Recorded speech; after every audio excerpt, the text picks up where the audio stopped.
Hi students, welcome to PhD Jobs and Admission. This is Gauri. So in this video मैं आप सभी को combined research entrance test जो Allahabad university में होने वाली है उसमें जो रिसर्च मेथोडोलॉजी का पार्ट है मैं आप सभी को वो सिखाने जा रही हूँ. सो आज का मेरा सेशन थर्ड लेक्चर है एंड इन टुडेज सेशन में आप सभी को फॉर्मुलेशन ऑफ रिसर्च प्रॉब्लम सिखाने वाली हूँ by using MCQs. So formulation of research problem ये भी बहुत इंपॉर्टेंट टॉपिक है एंड इसके ऊपर भी काफ़ी सारे MCQs आपको एंट्रेंस टेस्ट में पूछे जाते हैं. So students, let us start with our today's session. So before starting this session, मैं आप सभी को बताना चाहती हूँ कि ग्लोबल ऑनलाइन टीम आप सभी को रिसर्च मेथोडोलॉजी सब्जेक्ट के ऊपर कंप्लीट कोर्स प्रोवाइड करती है. बिकॉज क्रेट एग्जामिनेशन में रिसर्च मेथोडोलॉजी के ऊपर काफ़ी सारे क्वेश्चंस आपको पूछे जाते हैं and that's Y with this complete course आप सभी लोग क्रेट एग्जामिनेशन को गारंटीड पास कर सकते हो. सो इन दिस कोर्स आप सभी को फुल सिलेबस वीडियो लेक्चर्स मिलते हैं जिसमें थियरीज एंड MCQs दोनों के ऊपर भी लेक्चर सीरीज अवेलेबल है. आपको इसमें full syllabus notes and mock test मिलते हैं. You will get more than 1500 MCQs revision PDF and ये जो सारा स्टडी मटेरियल है ये आपको हिंदी एंड इंग्लिश ये दोनों ही लैंग्वेजेस में मिलता है. ओके सो स्टूडेंट्स, बेसिकली हमारे पास ऐसे 10 मॉक टेस्ट अवेलेबल है and each mock test contains 40 MCQs and that's why overall आपके इसमें 400 MCQs कवर हो जाते हैं.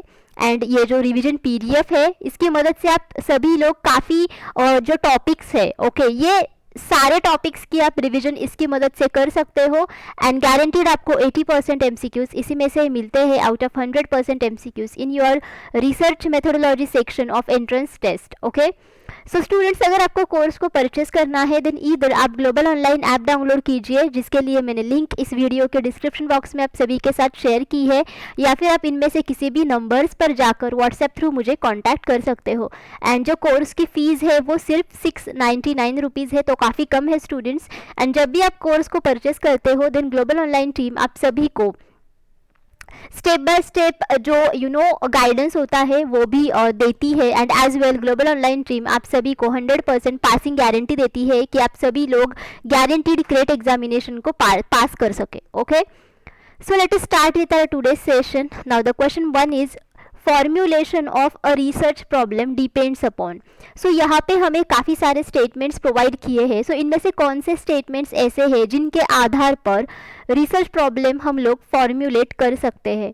So let us see what are those statements. What is the objective behind the researcher's choice, यानी कि researcher का objective क्या है कि उसे उस पर्टिकुलर रिसर्च में क्या करना है, उसका ऑब्जेक्टिव क्या है, एम क्या है. Okay what are the specific questions, यानी कि आपके पास कितने स्पेसिफिक क्वेश्चंस है, यानी कि आपके पास कितने क्वेश्चंस है जिनके आधार पर आप रिसर्च प्रॉब्लम को फॉर्मुलेट कर सकते हो. देखो स्टूडेंट्स, क्वेश्चन ये अलग बात होती है एंड रिसर्च प्रॉब्लम ये अलग कॉन्सेप्ट है. सो हमारे पास काफ़ी सारे क्वेश्चंस होते हैं बट उन सारे क्वेश्चंस को मिला के हमें एक ही स्पेसिफिक रिसर्च प्रॉब्लम बनाना है and we make the research problem ताकि हम उस रिसर्च प्रॉब्लम के आधार पर हाइपोथेसिस को फॉर्मुलेट करके उसको टेस्ट कर सके एंड सब्सिक्वेंटली हम रिसर्च कर सके. Okay so this is the main thing over here. Then what is the conceptual model, यानी कि आपका कॉन्सेप्चुअल मॉडल और कॉन्सेप्चुअल फ्रेमवर्क और आउटलाइन क्या है. D is what negative factors to research upon, मतलब कौन से निगेटिव फैक्टर्स के ऊपर आपको रिसर्च करना है. रीजंस फॉर अनलिमिटिंग द स्टडी, मतलब स्टडी को अनलिमिट करने के लिए क्या रीजंस है. And the last one is construction of hypothesis, यानी कि आपने किस प्रकार का हाइपोथेसिस बनाया है और हाइपोथेसिस एग्जैक्टली है भी या नहीं है.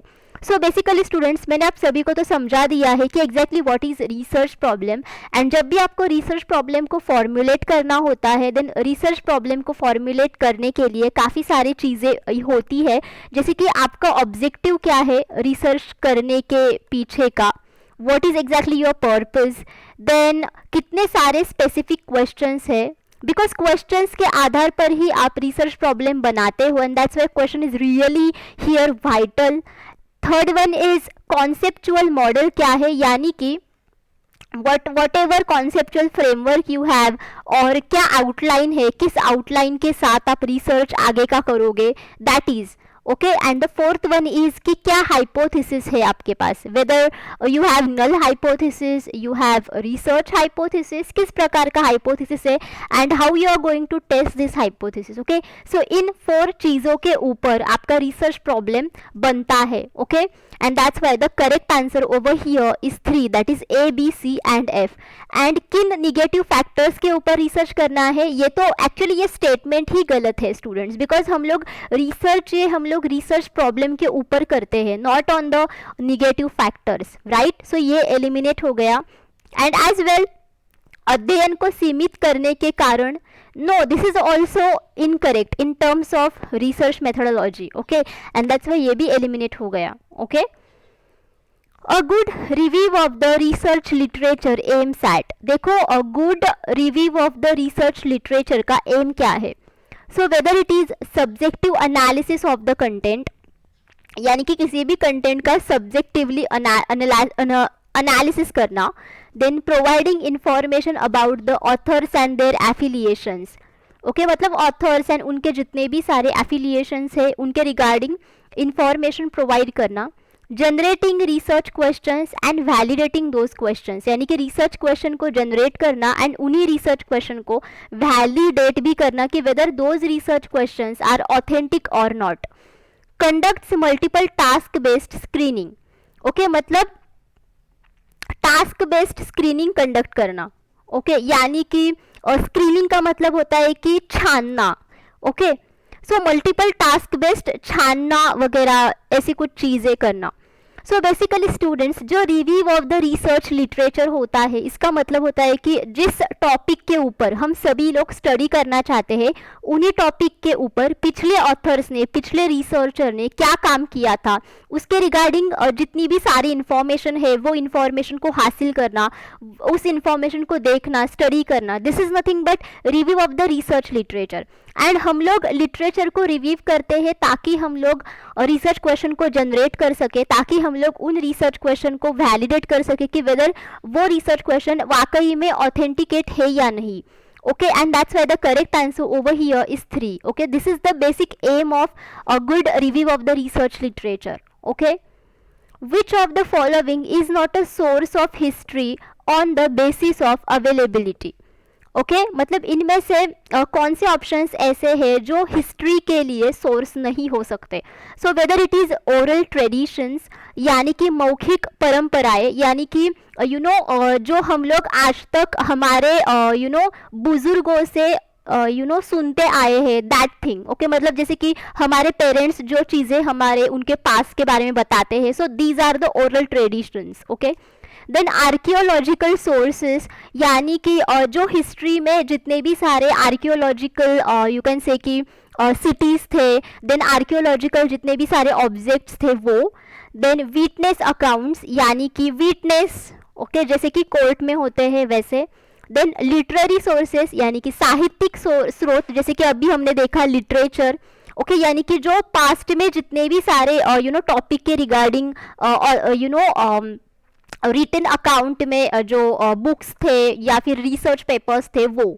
Okay so basically students history के लिए हम सभी लोग ओरल ट्रेडिशंस यूज़ कर सकते हैं. एज वेल आर्कियोलॉजिकल सोर्सेज से भी हमें काफ़ी सारी इन्फॉर्मेशन मिलती है, लिटरेरी सोर्सेज से भी इंफॉर्मेशन मिलती है, बट हमें विटनेस अकाउंट से कोई भी इंफॉर्मेशन हिस्ट्री के बारे में नहीं मिल सकती है. बिकॉज पास्ट में जो पर्सन्स होके गए हैं वो पर्सन तो आज अभी वाकई में हमें मिलते नहीं है. And that's Y witness accounts is not the source of history. Okay, so that's why here the correct answer is 3rd. Which stage in research creates a working thesis for the research paper by specifying and organizing the category of information? So इनमें से research process का कौन सा stage ऐसा है जिस stage में हम सभी लोग वर्किंग थीसिस के ऊपर काम कर सकते हैं, हम लोग वर्किंग थीसिस को यहाँ पे बना सकते हैं okay, for our research paper as well. यहाँ पे हम लोग बहुत सारे इंफॉर्मेशन को ऑर्गेनाइज कर सकते हैं, स्पेसिफाई कर सकते हैं। सो फर्स्ट ऑप्शन है research design. So research design का मतलब होता है कि conceptual framework of your whole research process. So basically research design में हम सभी लोग जितने भी सारे हम लोग data collection methods and data analysis methods use करने वाले हैं पूरे रिसर्च प्रोसेस में, उसके regarding each and every stage के रिगार्डिंग हम लोग इसमें इंफॉर्मेशन प्रोवाइड करते हैं। And this is nothing but the research design. Developing a hypothesis यानी कि रिसर्च के सोल्यूशन के बारे में प्रेडिक्शन करना एंड उस प्रेडिक्शन का एक प्रॉपर ऐसा स्टेटमेंट बनाना, this is nothing but hypothesis. Then review of the literature का मतलब होता है कि जो पुराने साहित्यिक स्रोत थे उनको स्टडी करना, उनको हासिल करना। एंड इन दिस स्टेप यानी कि review of the literature step में ही हम लोग काफ़ी सारी इंफॉर्मेशन इकट्ठा करते हैं एंड उस इंफॉर्मेशन को हम लोग ऑर्गेनाइज करते हैं, स्पेसिफाई करते हैं, ताकि इन सारे इंफॉर्मेशन के ऊपर हम लोग अच्छे से रिसर्च क्वेश्चन बना पाए, हम लोग अच्छे से आगे का रिसर्च कर सके। Okay, so this is the stage of the whole research process जिसमें हम लोग काफ़ी सारी इंफॉर्मेशन को ऑर्गेनाइज करके उनको स्पेसिफाई भी करते हैं। And analysis of data which is the second last step of the whole research process, जिसमें हम लोग डेटा को एनालाइज करते हैं statistically. Okay, classification on the basis of income, production, weight etcetera is known as. So income के आधार पर, production के आधार पर या फिर वेट के आधार पर अगर हम डेटा को क्लासिफाई करते हैं देन उस प्रकार के क्लासिफिकेशन टाइप को क्या कहा जाता है। So whether it is geographical classification, whether it is quantitative classification, whether it is continuous classification और whether it is qualitative classification. So students, classification के काफ़ी सारे टाइप्स होते हैं अकॉर्डिंग टू द डेटा, कि किस प्रकार का डेटा हम लोग क्लासिफाई करने जा रहे हैं। सो बेसिकली जियोग्राफिकल क्लासिफिकेशन का मतलब होता है कि ऐसा डेटा यहाँ पे होता है जैसे कि सिटी या फिर कोई भी geographical area. Okay, and in सारे सिटीज़ को या फिर जियोग्राफिकल एरियाज़ को हम लोग अकॉर्डिंग टू दैट एरिया हम लोग जियोग्राफिकली उनको क्लासीफाई कर सकते हैं। जैसे कि Maharashtra is one of the state of India, Rajasthan is another state. So हम लोग इतने सारे जियोग्राफिकल एरियाज़ को क्लासीफाई कर सकते हैं। Okay, this is nothing but geographical classification. Then quantitative classification का मतलब होता है कि यहाँ पे जो डेटा होता है उस डेटा को हम लोग एक न्यूमेरिकल वैल्यू प्रोवाइड करते हैं एंड दैट्स वाई ऐसे डेटा को हम लोग न्यूमेरिकली क्वांटिफाई भी कर सकते हैं। फॉर एग्जाम्पल जैसे कि इनकम, वेट, प्रोडक्शन, देन काफ़ी सारे न्यूमेरिकल नंबर्स होते हैं वो। बहुत सारी चीज़ें होती है कि जिनको हम लोग न्यूमेरिकली मेजर कर सकते हैं, जिनको हम लोग न्यूमेरिकल वैल्यूज़ प्रोवाइड करते हैं and that's why classification on the basis of income, production, weight is known as quantitative classification. Because income, production, weight ये तीनों भी क्वांटिटेटिव डेटा है, बिकॉज इन तीनों भी डेटा को हम लोग न्यूमेरिकल वैल्यूज़ प्रोवाइड कर सकते हैं। जैसे कि मेरा इनकम है 3 लाख पर एनम और 4 लाख पर एनम, मेरा प्रोडक्शन इतना है, मेरा वेट इतना है, so like that. Continuous classification यानी कि इसमें भी जो डेटा होता है उनको हम लोग न्यूमेरिकल वैल्यूज़ प्रोवाइड करते हैं, but quantitative and continuous classification में ये डिफरेंस है कि कंटिन्यूअस क्लासिफिकेशन में जो डेटा वैल्यूज़ होती है वो कंटिन्यूअस होती है, यानी कि वो इन्फिनाइट होती है, उनको कोई भी लिमिट नहीं होता है। एंड दैट्स वाई यहाँ पे जो डेटा होता है वो बेसिकली डेसिमल पॉइंट फॉर्मेट में होता है, जैसे कि 4.1, 4.2, 4.3 like that. But in the quantitative classification जो डेटा वैल्यूज़ होती है वो होल नंबर्स में होती है, जैसे कि 1, 2, 3, 4, 5 like that. Okay, now qualitative classification का मतलब होता है कि ऐसा डेटा और जिनको हम लोग सिर्फ क्लासीफाई कर सकते हैं, उनको हम लोग मेजर नहीं कर सकते। जैसे कि मेरा पर्सनल एटीट्यूड क्या है, मेरा कैरेक्टर क्या है, like that. Okay, and that's why the correct answer over here is second, that is quantitative classification. Mustafa is doing research and help Mustafa to sort primary and secondary sources of information from the choices given below. So Mustafa research कर रहा है and यहाँ पे काफ़ी सारे हमें उसके sources of information के चॉइसेस हमें प्रोवाइड किए गए हैं एंड हमें मुस्तफ़ा को हेल्प करनी है कि इनमें से कौन सा सोर्स प्राइमरी सोर्स है एंड कौन सा सेकेंडरी सोर्स है. सो सबसे पहले का सोर्स है क्वेश्चनेयर, दूसरा है एक्सपेरिमेंट, तीसरा है जर्नल. सो बेसिकली स्टूडेंट्स दो प्रकार के डेटा सोर्सेस होते हैं बेसिक, वो है primary and secondary sources. And primary sources का मतलब होता है कि उसमें जो डेटा हमें मिलता है वो बेसिकली फर्स्ट यूज़र से ही मिलता है, और प्राइमरी सोर्स से जो डेटा मिलता है वो बेसिकली फर्स्ट यूज़र क्रिएट करता है वहाँ पे ही. ओके, एंड ओरिजिनली वो डेटा वहाँ पे ही क्रिएट होता है. एंड जो सेकेंडरी सोर्स होता है बेसिकली यहाँ से डेटा फर्स्ट यूज़र से ज़्यादा अदर यूज़र से हमें मिलता है, जैसे कि सेकेंडरी यूज़र से, और more than 1 or 3 persons like that. Okay, and that's Y here questionnaire and experiment ये दोनों भी सोर्सेस ऐसे हैं जहाँ से मुस्तफ़ा को प्राइमरी डेटा मिलेगा, बिकॉज ये उसके लिए प्राइमरी सोर्स होगा. Because questionnaire and experiment in दोनों में भी प्राइमरी डेटा क्रिएट होता है, बिकॉज यहाँ पे फर्स्ट यूज़र वो डेटा क्रिएट करता है. एंड जर्नल में काफ़ी सारे डेटा सेट्स ऐसे होते हैं जो काफ़ी सारे लोगों ने बनाया है, and that's why this is not a first user data. Okay, so now let us see the options. First and second are primary sources. First and third are primary sources. All are secondary sources.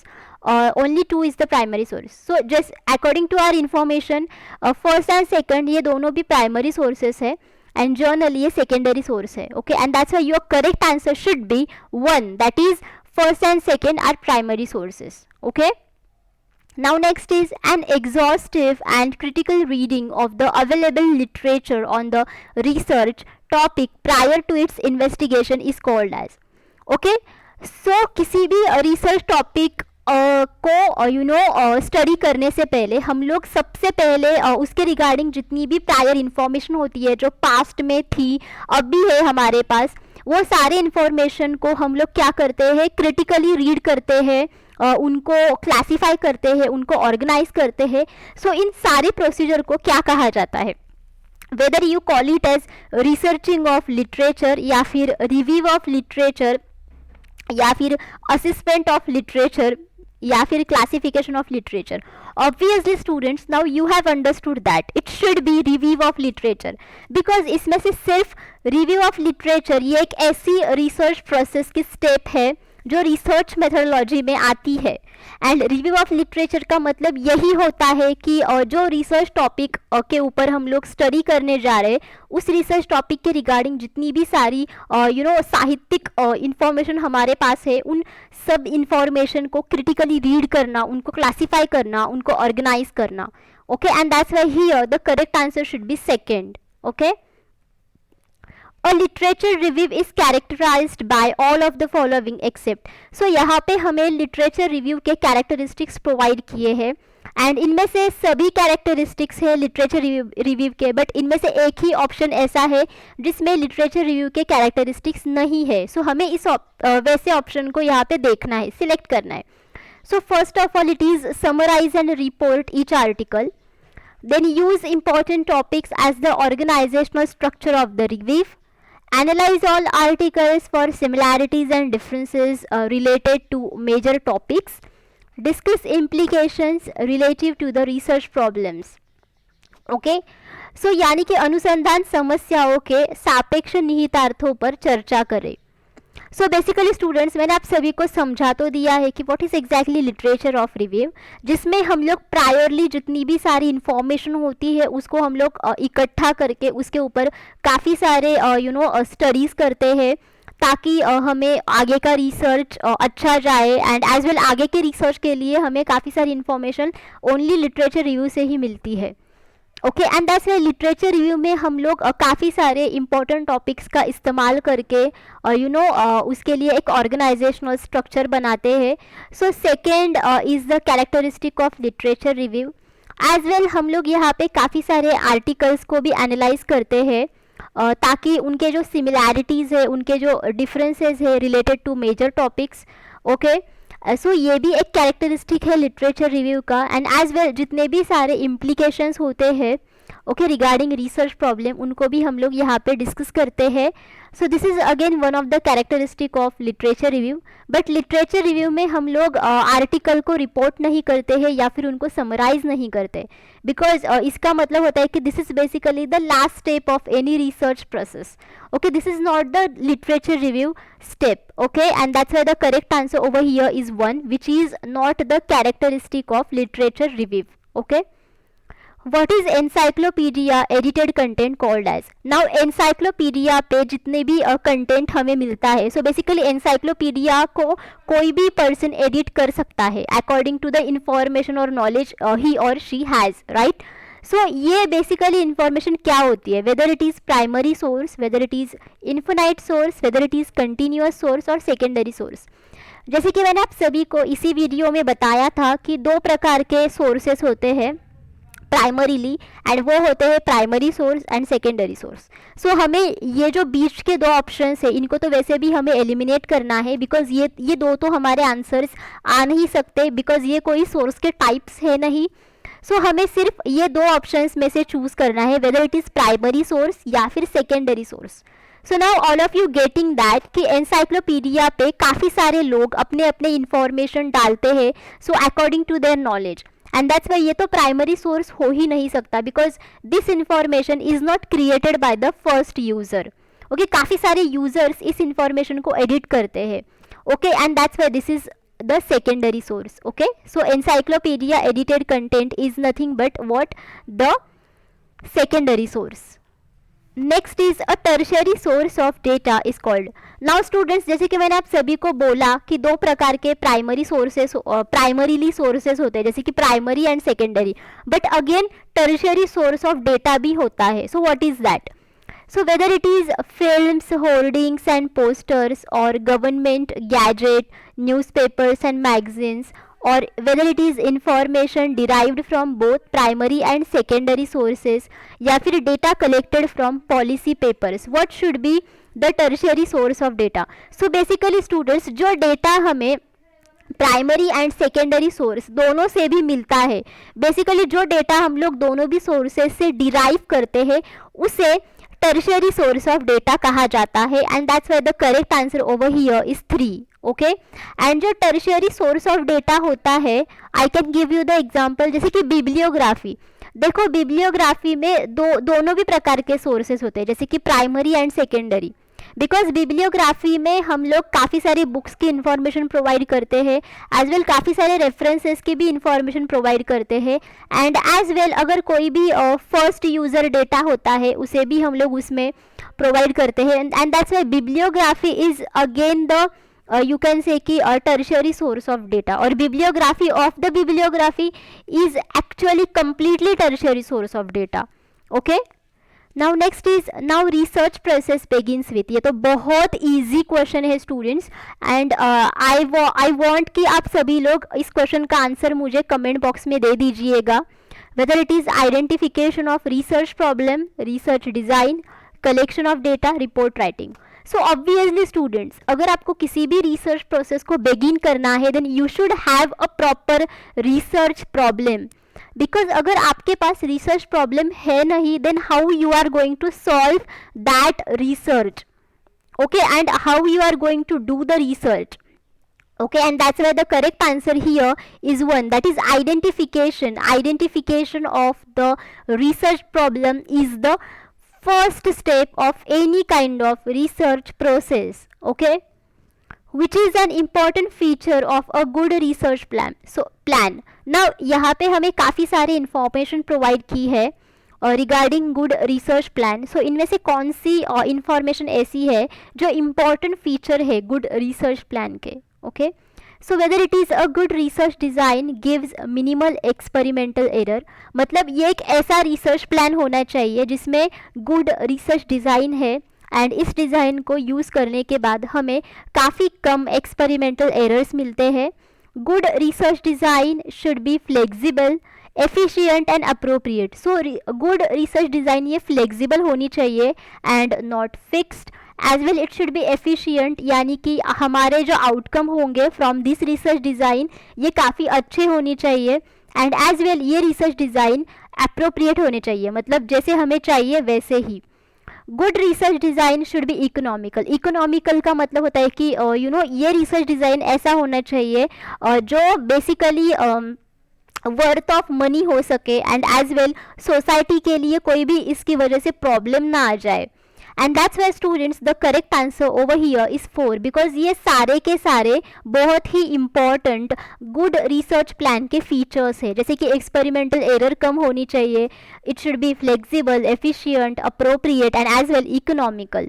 Okay, a full fledge miniature study of research problem is called. So किसी भी research problem को आगे बढ़ाने से पहले एक miniature study उसके लिए किया जाता है। उस मिनिएचर स्टडी को क्या कहा जाता है?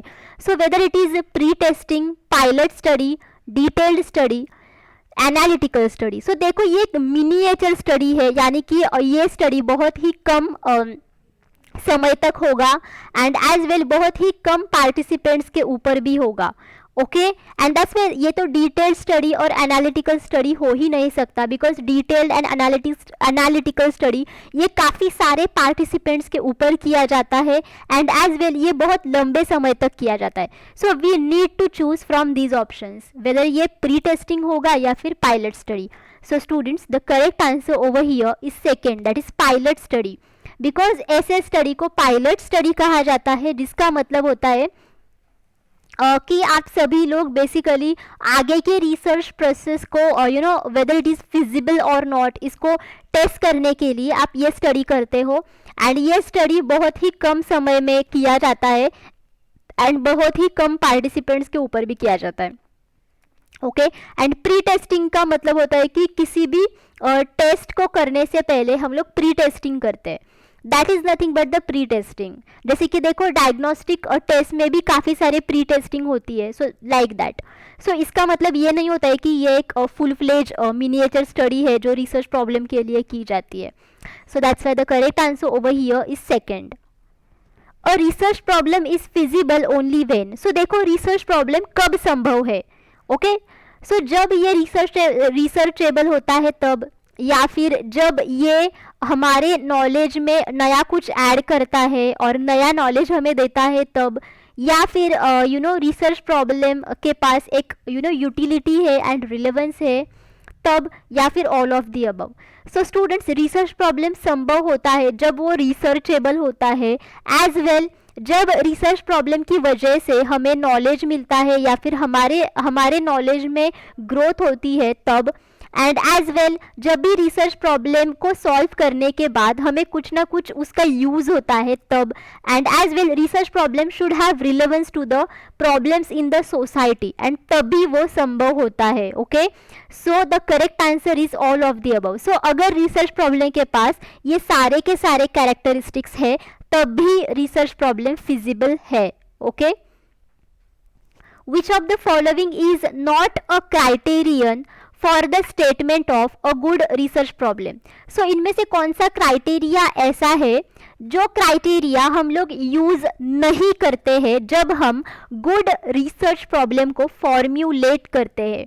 Okay, whether it is expression of relationship between और among variables, okay, then clarity and unambiguousness. So देखो क्लैरिटी एंड अनएम्बिगुअसनेस ये दोनों का जो मीनिंग है वो एक ही है, यानी कि क्लैरिटी, ओके, यानी कि स्पष्टता। Then possibility of empirical testing. Empirical testing का मतलब होता है कि ऐसी टेस्टिंग सिस्टम जो प्रॉपर एविडेंस के आधार पर होती है, जिसमें हम लोग ऑब्जर्वेशंस करके ऑब्जर्वेशंस को मेजर कर सकते हैं। And the last one is possibility of use of statistical analysis. मतलब वेदर आगे के रिसर्च प्रोसेस में आप स्टैटिस्टिकल एनालिसिस को यूज करने वाले हैं या नहीं करने वाले हैं। So basically students the correct answer over here is 4, because यहाँ पे अगर हमें स्टैटिस्टिकल एनालिसिस यूज करना है या नहीं करना है ये कोई क्राइटेरिया नहीं है जिसके आधार पर हम गुड रिसर्च प्रॉब्लम को फॉर्मुलेट करते हैं। देखो रिसर्च प्रॉब्लम ये एक रिसर्च क्वेश्चन के ऊपर बनाया जाता है, एंड रिसर्च क्वेश्चन हम लोग बनाते हैं बिकॉज हमें वेरिएबल्स के बीच का जो रिलेशनशिप है वो यहाँ पे देखना है कि वेदर दे हैव रिलेशनशिप और नॉट। दैट्स वाई फर्स्ट तो क्राइटेरिया होगा ही कि एक्सप्रेशन ऑफ रिलेशनशिप बिटवीन और among variables, as well research problem बनाने के लिए it should have a proper clarity, because अगर उसमें प्रॉपर क्लैरिटी नहीं होती है देन आप आगे का रिसर्च प्रोसेस फिजिबल नहीं कर पाते हैं। ओके, सो ये भी एक क्राइटेरिया है, एंड एज वेल वेदर उसमें एम्पिरिकल टेस्टिंग का इस्तेमाल आप सभी लोग कर रहे हो या नहीं कर रहे हो। This is again the another important criteria, because empirical testing बहुत ही इंपॉर्टेंट पार्ट होता है रिसर्च प्रोसेस में, बिकॉज विदाउट एम्पिरिकल टेस्टिंग आपके जो रिजल्ट्स होते हैं वो ऑथेंटिकेट नहीं माने जाते हैं। ओके, एंड दैट्स वाई यहाँ पे करेक्ट आंसर 4 है, बिकॉज कुछ रिसर्च प्रॉब्लम्स ऐसे होते हैं जिनका सोल्यूशन ढूंढने के लिए हमें स्टैटिस्टिकल एनालिसिस की ज़रूरत नहीं पड़ती है, जैसे कि क्वालिटेटिव रिसर्च। ओके, उसमें स्टैटिस्टिकल एनालिसिस की ज़रूरत इतनी पड़ती नहीं है जैसे कि हमें क्वांटिटेटिव रिसर्च प्रोसेस में लगती है।